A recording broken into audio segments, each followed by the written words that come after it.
आती हैं और जब हारते हैं तो फिर सारा ब्लेम कैप्टन पे आता है। अब इमाद को और हैदर अली को कप्तान ने तो कुछ नहीं बताया होगा, ये उनकी अपनी एबिलिटी है, उनका अपना कॉन्फिडेंस था और एक्सपीरियंस उन्होंने यूज़ किया और जिस तरह की उन्होंने फिनिश किया है, मैं समझता राइट टाइम पे जहाँ ज़रूरत थी। और यही बात होती है जो एक्सपीरियंस प्लेयर होते हैं, अगर उनको कॉन्फिडेंस दिया जाए कहीं न कहीं तो वो फिर परफॉर्म करते ही करते हैं। और इमाद की बात कर रहे थे, इमाद देखिए अगर बैटिंग में कुछ नहीं करता तो बॉलिंग में उसने बड़ी अच्छी परफॉर्मेंस दी है। बेशक उसने कम विकेटें ली हैं पर इतना ज़्यादा रन्स नहीं दिए उसने, थ्रू आउट देखा जाए। तो बड़ा अच्छा उसको यूटिलाइज़ किया गया, उसने राइट टाइम पे परफॉर्म करके अब ये है कि उसने अपने 2-3 साल जो है स्क्वेयर कर लिए हैं कि अब वो बिल्कुल ही अगले मैचों में भी परफॉर्म करेगा इंशाल्लाह। एंड अब कायनात आई थिंक सुल्तान जमात की बात अपनी तरफ हमने पूरी टीम को अभी हम लोग बात करेंगे, but Sultan have been consistent. अब बहुत मुश्किल है उनको भी हराना, बट अगर एक टीम है जो उनको हरा सकती है और टफ टाइम दे सकती है, that is actually Islamabad United. So it is going to be a good contest, ये तो हमें पता है।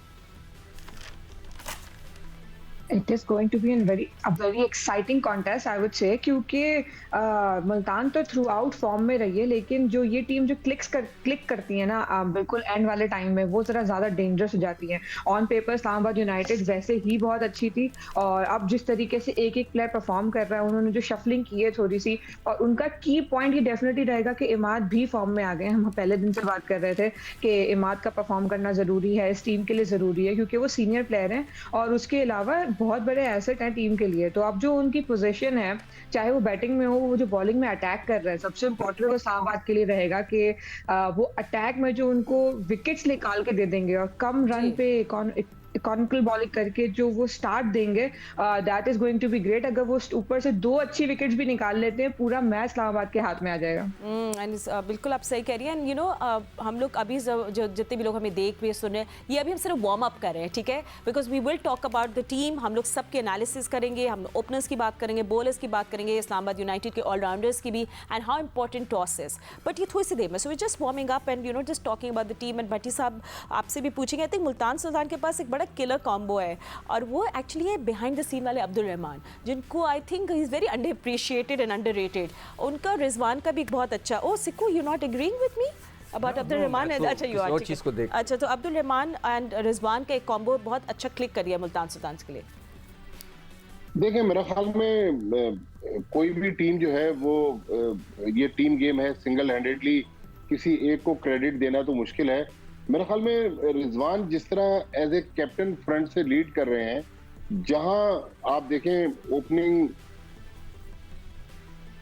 स्टैंड अच्छा है मुल्तान को, वहां मुल्तान की टीम फिर उसको रोकना मुश्किल हो जाता है। फिर जिस प्लेयर ने फर्क डाला है फातिमा इस मुल्तान सुल्तान की कैंपेन में कि आज वो फाइनल खेल रही है, वो है उस्मान खान। अब थोड़ी देर पहले हमारे जियो न्यूज के डेस्क वाले ही पूछ रहे थे कि जो कैंप के लिए लड़के अनाउंस हो रहे हैं, क्या उस्मान खान उनमें प्रोबेबल्स में शामिल होंगे? तो मेरा वही सवाल है जो भी सिक्कू भाई कह रहे थे कि इमाद ने तो रिटायरमेंट अनाउंस कर दी, लेकिन उस्मान खान इस वक्त यूएई की तरफ से क्वालिफाई कर चुके हैं।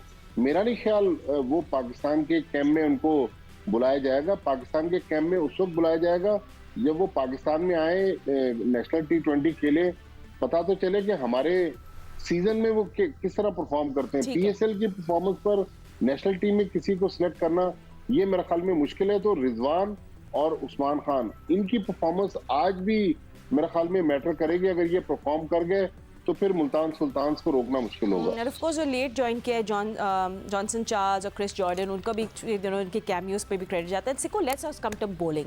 आई मीन जो स्टैंड आउट बॉलर है मुल्तान सुल्तान के लिए, आपको पता है वो सामा मीर है, and he could be a poster boy to how somebody worked on himself. आपको पता है उनका इंटरनेशनली इतना अच्छा नहीं रहा था, his debut and everything, but he worked on himself. अभी बड़े consistent है, we see the line and length, and एक मयार देखने को मिल रहा है, कहते हैं ना quality and standard. So he is just also very very good for Multan Sultan. भी बड़ी अच्छी बात की है भट्टी साहब ने कि जी अब क्या PSL से ही लोगों को सेलेक्ट करें। अगर हम पाकिस्तान टीम की बात करते हैं तो सामा ने बिल्कुल अच्छी बॉलिंग नहीं की, किसी ने उनके हाथ नहीं रोके हुए थे। यहाँ पे वो उन्होंने बहुत ही आउटस्टैंडिंग बॉलिंग कर दी है, 23 आउट कर दिए हैं, 11 मैचेस में उनके 23 आउट हैं। मगर उनको जो है दूसरा कोई स्पिनर नहीं है उनके पास। जो इफ्तिखार है, उन्होंने 11 मैचों में एक भी खिलाड़ी आउट नहीं किया और उनको बॉलिंग भी नहीं कराई। पिछले मैच में थोड़ा सा रिजवान ने उनको कराई, मैं हैरान हूँ क्यों नहीं कराया। खुशदिल से उन्होंने शुरू में गेंद की, उन्होंने सिर्फ 2 आउट किए 9 मैचों में, और उनके पास स्पिनर है ही नहीं।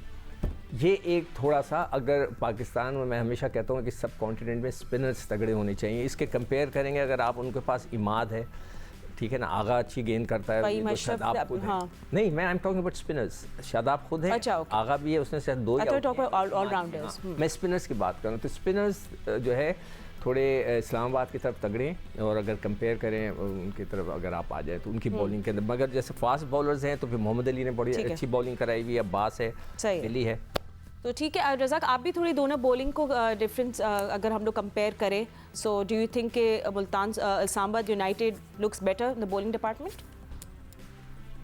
डेफिनेटली देखिए, टीम का बड़ा इम्पैक्ट पड़ता है, और जब आपके बैट्समैन परफॉर्म कर रहे हो तो जो बैट्समैन और जो बॉलर्स हैं उनको कॉन्फिडेंस काफ़ी मिलता है। और अगर सामा में किसी और टीम में खेल रहे होते, जैसे कराची है या लाहौर है या फिर कोई पेशावर की टीम है, तो इतना ज़्यादा इम्पैक्ट ना डाल सकते। पर ये जो टीम कॉम्बिनेशन होता है, कॉन्फिडेंस होता है, ये आपको बूस्ट करता है। हमेशा प्लेयर डेवलप भी ऐसे ही होता है, जब टीमें हारती हैं तो प्लेयर कभी डेवलप नहीं होता। तो यही बात है कि उस सामा को ये एज मिला हुआ है कि वो अच्छी टीम के तरफ से खेल रहे हैं, अच्छी मैनेजमेंट है और उसको काफ़ी कॉन्फिडेंस मिलता है, और उन्होंने बड़े अच्छे टोटल सेट किए हैं, जिसकी वजह से बॉलर्स को मौका मिला डिफेंड करने का।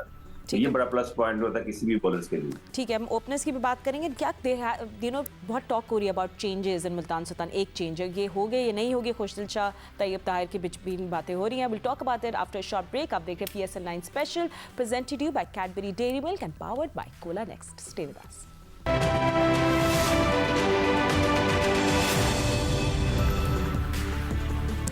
Welcome back after the break. I think हम conversation की last stage में आ गए। Who can win PSL 9? I think that's the big question, key question for today. और हमारे experts हमारे साथ हैं, but Alex Hales आपको पता है जैसे फॉर्म में नहीं है, कॉलिन मनरो इंजर्ड हो गए हैं, so we want to know कि यहाँ कुछ क्या होगा मार्टिन गुप्टिल के साथ, कि एलेक्स हेल्स ही आएंगे ओपनिंग करने, क्योंकि ये कुछ एक चेंज है हो सकती है। और मुल्तान सुल्तान के लिए भी बात की जा रही है कि खुशदिल या तैयब ताहिर की जगह तैयब ताहिर, इन दोनों में से कोई एक सेलेक्ट